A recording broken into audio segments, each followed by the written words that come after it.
حضرت لوط نے اپنے چچا ابراہیم کے ساتھ مصر چھوڑا اور فلسطین کی شہر صدوم کی طرف روانہ ہوئی جو بحیرہ مردار کے مغربی کنارے پر تھا۔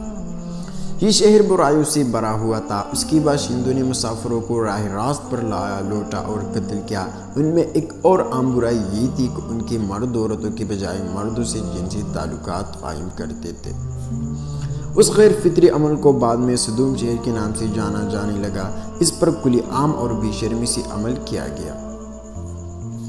انہیں جرائم اور گناہوں کے عروج پر تھا کہ اللہ تعالیٰ نے حضرت لوط علیہ السلام پر وحی نازل فرمائی کہ وہ لوگوں کو بلا کر ان کی بے حیائی ترک کر دے، لیکن ان کی بد اخلاقی اس قدر گہرا ہو چکی تھی کہ وہ لوط علیہ السلام کے سامنے بہرے ہو گئے۔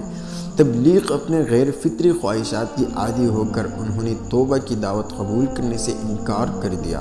جب لوط اللہ نے اپنا ذکر بلند کیا، انہیں اللہ کے عذاب سے ڈرایا، اس کے بجائے انہوں نے دھمکی دی کہ اگر وہ ان کی بری عادات کے خلاف منادی کرتا رہا تو اسی شہر سے باہر نکال دیا جائے گا۔ اللہ تعالیٰ نے نازل فرمایا، لوط کے قوم نے رسولوں کو جھٹلایا جب ان کی بائی لوط نے ان سے کہا، کیا تم اللہ سے نہیں ڈرتے؟ میں تمہارے لیے امانت دار رسول ہوں، بس اللہ سے ڈرو اور میری اطاعت کرو۔ میں تم سے اس کا کوئی معاوضہ نہیں مانگتا، میرا اجر تو صرف رب العالمین کی طرف سے ہے۔ کیا تم جہانوں میں مردوں کے پاس جاتے ہو اور جو تمہارے رب نے تمہارے لیے جوڑا بنایا ہے اس سے چھوڑ دو؟ لیکن تم لوگ نافرمان لوگ ہو۔ انہوں نے کہا، اے لوط، اگر تم باز نہ آئے تو تم ضرور نکالے جانے والوں میں سے ہوں گے۔ اس نے کہا، بے شک میں تیری عمل کی طرف نفرت کرنے والوں میں سے ہوں۔ اے میرے رب، مجھے اور میرے گھر والوں کو ان کی اعمال سے بچا۔ بس ہم نے اسے اور اس کے گھر والوں کو بچا لیا سوائے ایک بوڑھی عورت یعنی لوط کی بیوی، پیچھے رہ جانے والوں میں۔ قرآن۔ حضرت لوط علیہ السلام کی قوم کی گناہوں نے ان کی دل کو رنجیدہ کر دیا۔ ان کی مکر و شہرت پورے ملک میں پھیل گئی، جبکہ وہ ان کے خلاف جدوجہد کرتا رہا۔ جیسے جیسے سال گزرتے گئے وہ اپنے مشن میں ڈٹے رہے، لیکن کوئی فائدہ نہیں ہوا۔ اس کی گھر والوں کے علاوہ کسی نے اس کی پکار پر لبیک نہیں کیا اور ایمان نہیں لایا، یہاں تک کہ اس کی گھر کے تمام افراد ایمان نہیں لائے۔ لوط کی بیوی کافر تھی۔ اگر گھر سکون و آرام کی جگہ ہے تو لوط علیہ السلام اللہ تعالیٰ کا ذکر بلند کرے، کوئی نہ ملا، کیونکہ وہ اپنے گھر کے اندر اور باہر عذاب میں مبتلا تھا۔ ان کی زندگی مسلسل اذیتوں سے دوچار تھی، لیکن وہ اپنے قوم کے لیے رسول کی حیثیت سے صبر و ثبات قائم رہے۔ اس کی بات ماننے کی بجائے انہوں نے اس کی پیغام کو جھٹلایا اور اس کا مذاق اڑاتے ہوئے اسے للکارتے ہوئے کہا، کیا مطلب؟ ہمارے پاس اللہ کا عذاب لاؤ۔ اسی سے مغلوب ہو کر لوط اللہ نے اپنا ذکر بلند کیا، اللہ سے دعا کی کہ وہ اسے فتح عطا فرمائے اور بدعنوانوں کو تباہ کرے۔ چنانچہ اللہ تعالیٰ نے اس کی دعا کے جواب میں 3 فرشتے جوان خوبصورت مردوں کے بیس میں بھیجے۔ وہ دوپہر کو بستی کی دیواروں پر پہنچ گئے۔ سب سے پہلے جس نے ان کو دیکھا وہ لوط کی بیٹی تھی، جب وہ دریا سے پانی بڑھ رہی تھی۔ جب اس نے انہیں دیکھا تو وہ دنگ رہ گئی کہ زمین پر اتنی خوبصورتی کی آدمی بھی ہو سکتے ہیں۔ 3 آدمیوں فرشتوں میں سے ایک نے اس سے پوچھا، اے کنیز، کیا آرام کی جگہ ہے؟ قوم کی بری کردار کو یاد کرتے ہوئے اس نے جواب دیا، یہی ٹھہرو اور اس وقت تک شہر میں مت جاؤ جب تک میں اپنے والد کو اطلاع نہ کر دو اور واپس نہ آؤ۔ اپنا جگ دریا کے کنارے چھوڑ کر وہ تیزی سے گھر کی طرف بھاگی۔ اے باپ، ہو روئی آپ کو شہر کی دروازے پر نوجوان مطلوب ہے اور میں نے پہلے کبھی ان کی چہرے نہیں دیکھے۔ لوط اللہ تعالیٰ اپنا ذکر بلند کرے پریشان ہوا جب وہ جلدی سے اپنے مہمانوں کی طرف بھاگا۔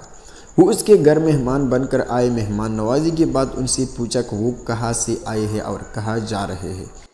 انہوں نے اس کے سوالوں کا جواب نہیں دیا، اس کی بجائے انہوں نے پوچھا کہ کیا وہ ان کی میزبانی کر سکتا ہے۔ اس نے ان کے ساتھ بات چیت شروع کی اور ان پر اپنے لوگوں کی نفرت انگیز فطرت کو متاثر کیا۔ لوط اللہ ان کا ذکر بلند کرے ہنگامہ آرائی سے بھرا ہوا تھا۔ وہ اپنے مہمانوں کو ناراض کیے بغیر راضی کرنا چاہتا تھا، وہاں رات نہ گزارنا چاہتا تھا، لیکن ساتھ ہی ساتھ وہ ان کے ساتھ متوقع مہمان نوازی بھی کرنا چاہتا تھا جو عام طور پر مہمانوں کو دی جاتی ہے۔ بیکار میں اس نے انہیں خطرناک صورتحال کو سمجھنے کی کوشش کی۔ آخر کار اس نے اسے گزارش کی کہ رات ہونے تک انتظار کرے، اس وقت تک کوئی انہیں دیکھ نہیں پائیں گی۔ جب شہر پر اندھیرا چھا گیا تو حضرت لوط علیہ السلام اپنے مہمانوں کو اپنے گھر لے گئے۔ کسی کو ان کی موجودگی کا علم نہیں تھا، تاہم لوط کی بیوی جیسی ہی انہیں دیکھا تو وہ خاموشی سے گھر سے باہر نکل گئی کہ کسی کی نظر ان پر نہ پڑے۔ وہ جلدی سے یہ خبر لے کر اپنے لوگوں کے پاس پہنچی اور جنگل کی آگ کی طرح اسے تمام باشندوں تک پہنچا دیا۔ لوگ لوط کی طرف لب کے اللہ تعالیٰ اس کا ذکر بلند فرمائے جلدی اور جوش سے۔ حضرت لوط علیہ السلام نے جب ہجوم کو اپنے گھر کے قریب آتے دیکھا تو دروازہ بند کر دیا، لیکن وہ اس پر ہاتھ مارتے رہے۔ اس نے ان سے التجا کی کہ زائرین کو تنہا چھوڑ دیا اور اللہ کے عذاب سے ڈریے۔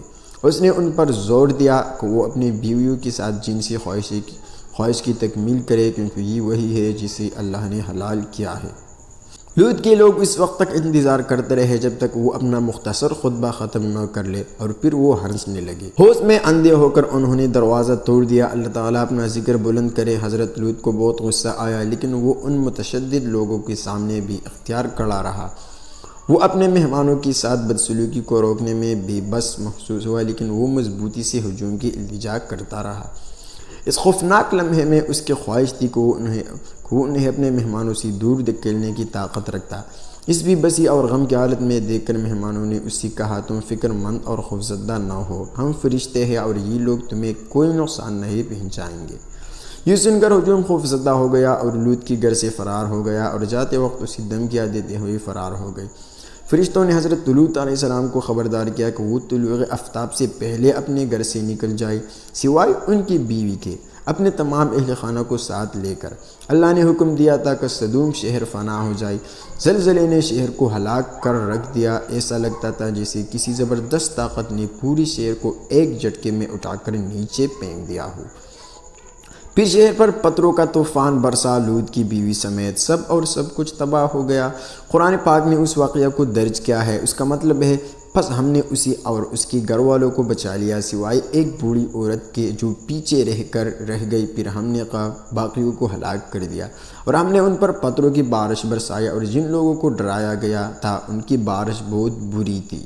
یقیناً اس میں ایک نشانی ہے، لیکن ان میں سے اکثر ایمان لانے والے نہ تھے، اور بے شک تمہارا رب غالب اور رحم کرنے والا